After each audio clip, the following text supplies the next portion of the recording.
Saudara, unjuk rasa yang awalnya memprotes berbagai tunjangan fantastis anggota dewan berubah jadi kericuhan dan anarkistis. Tercatat ada 10 korban jiwa yang harus diusut tuntas penyebab kematiannya dan meminta pertanggungjawaban pelaku. Gelombang unjuk rasa pada akhir Agustus 2025 berubah menjadi kericuhan. Tak hanya ratusan korban luka, Komnas HAM mencatat ada 10 korban jiwa yang jatuh dalam aksi demonstrasi yang terjadi di tanggal 28 hingga 31 Agustus. Korban sejauh ini tercatat setidaknya 10 orang korban meninggal dunia, di mana beberapa di antaranya diduga kuat karena mengalami kekerasan dan penyiksaan oleh aparat.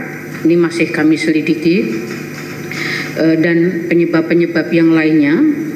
Kemudian yang mengalami penangkapan sewenang-wenang juga cukup banyak, angkanya sedang dikonsolidasikan di Komnas HAM. Yang mengalami luka-luka juga cukup besar, datanya di berbagai wilayah di seluruh Indonesia. 10 korban jiwa ini tewas di berbagai kota.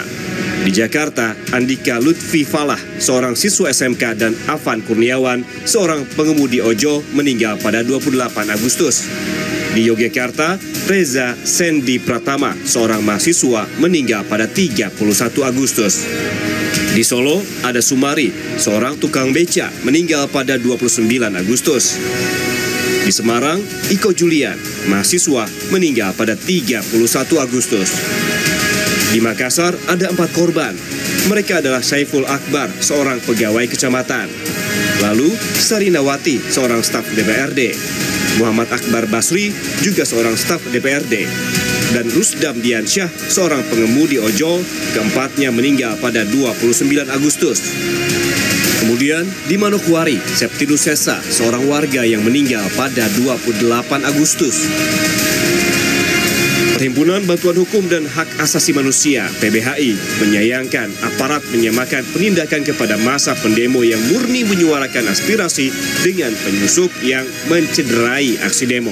Tentu ada kelompok-kelompok pro-demokrasi, mahasiswa, masyarakat yang menuntut haknya untuk lebih baik lagi, itu merasa dipersalahkan, merasa dianggap bahwa mereka bagian dari makar. Padahal tidak demikian, makanya saya katakan, mapping mana yang perusuh mana yang bukan itu penting. Kalau mengatakan bahwa ini ada demonstrasi yang disusupi, maka siapa yang menyusupi itu tidak pernah dijawab. Sementara itu, penasihat ahli Kapolri meyakini ada penggerak dari para pelaku perusakan sehingga perlu antisipasi dari kepolisian. Namun, antisipasi yang lebih besar dari Polri bukan untuk memberangus kebebasan. Jelas ada penggerak, Pak. Cuman untuk yang gerakkan itu siapa, itulah kita sulit untuk menangkap. Tetapi penggerak itu kita yakin ada, Pak. Jadi mari kita hadapi bersama-sama.